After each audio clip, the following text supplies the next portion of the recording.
Dictation शुरू होता है। पूर्वी घाट के दूर दराज के गांवों में जनजातीय समुदायों के पास अब एक साधारण जल व्यवस्था के कारण चौबीसों घंटे पानी रहता है, जिसके लिए बिजली की जरूरत नहीं होती है। गोंडी पाकालू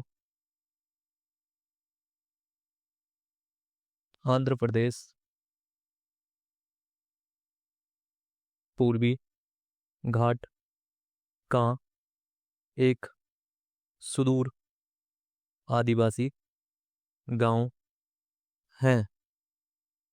इस दुर्गम और पर्वतीय इलाके की वनाजाक्षी और कई अन्य लड़कियां पास की जलधाराओं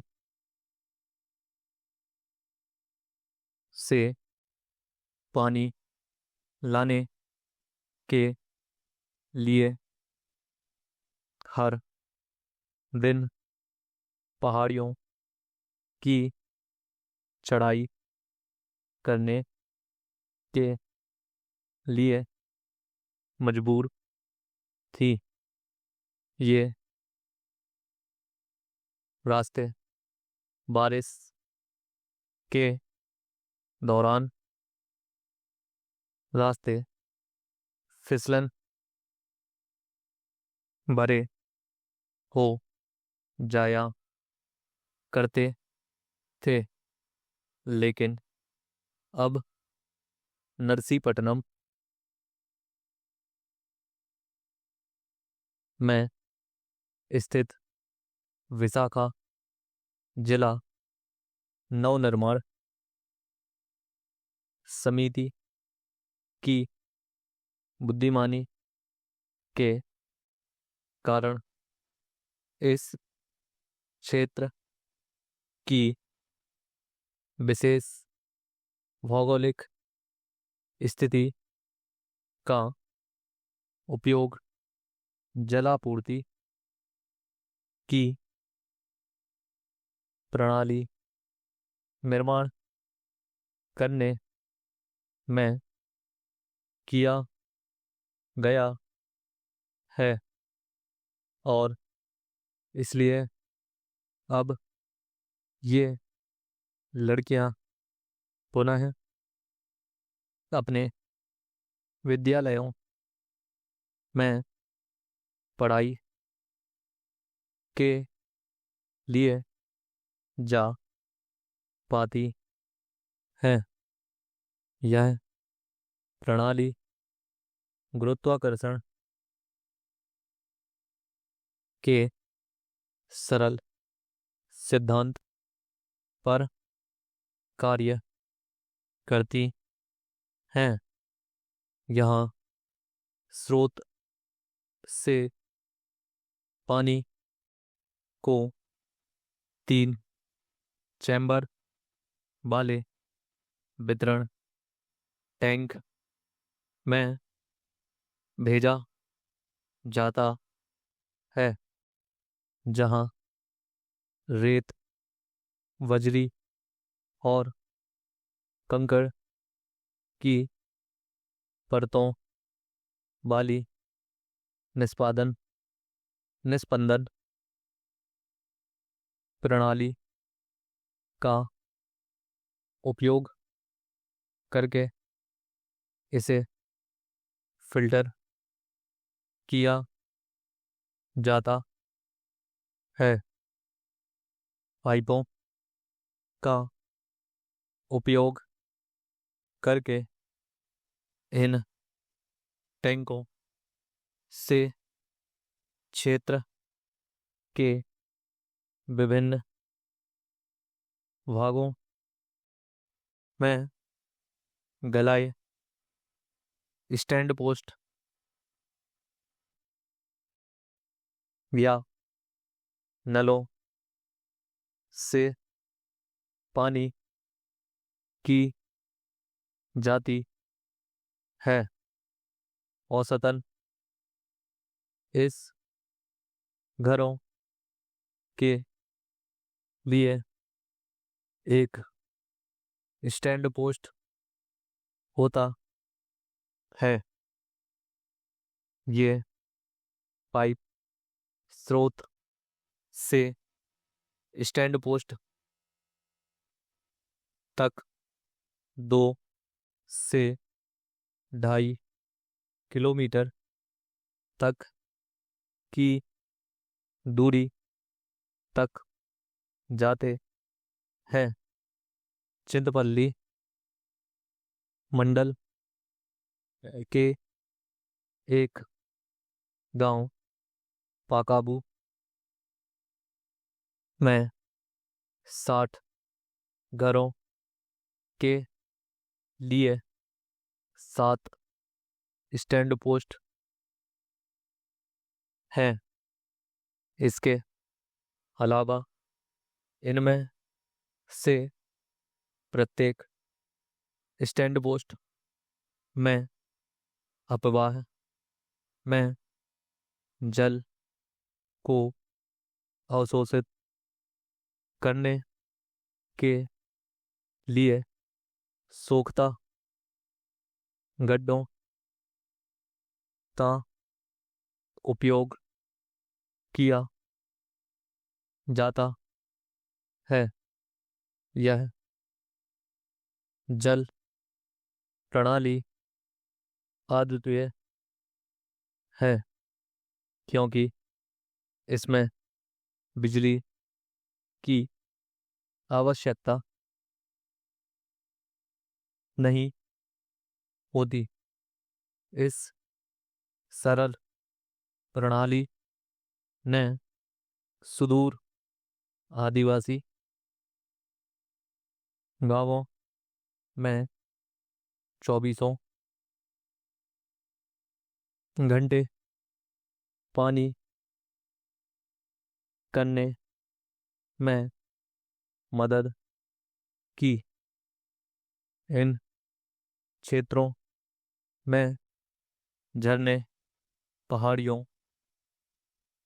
के शीर्ष पर पाए जाते हैं। आमतौर पर महिलाएं स्रोत बिंदु तक जाती थी और पानी लाती थी। वहां कपड़े धोती थी, स्नान करती थी, जिसे स्रोत करती थी, जिससे स्रोत पर ही जल प्रदूषित हो जाया करता था।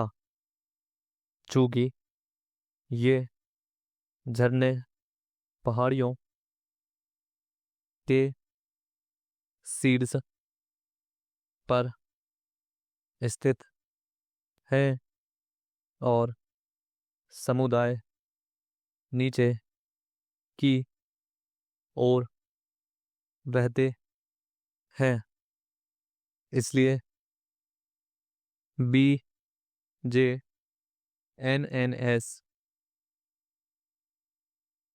ने नीचे रहने वाले लोगों के लिए पानी लाने के लिए गुरुत्वाकर्षण की सरल अवधारणा का उपयोग करने का फैसला किया।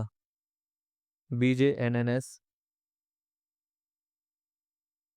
ने 3 मंडलों चिंतपल्ली, GK विधि और कोयरू में 50 जल प्रणालियों का सफलतापूर्वक निर्माण किया। इनमें से प्रत्येक इकाई का निर्माण श्रमदान और ग्राम निधि की गांधीवादी अवधारणाओं के अनुरूप किया गया था, जहां समुदाय के पुरुष और महिलाएं दोनों निर्माण और रखरखाव में सक्रिय रूप से शामिल हैं। केवल कुशल राजमिस्त्री को ही मजदूरी का भुगतान किया जाता है। इन इकाइयों के रखरखाव के लिए समुदाय में जल समिति का गठन किया गया है। समिति के सदस्य बी कोडम्मा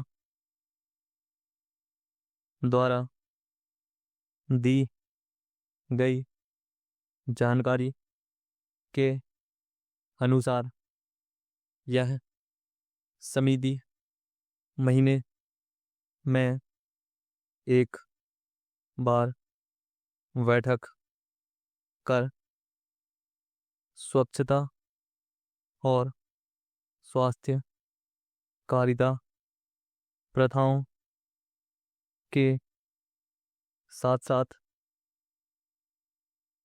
रखरखाव के मुद्दों के लिए हर महीने प्रति घर 10 रुपए एकत्रित करती है।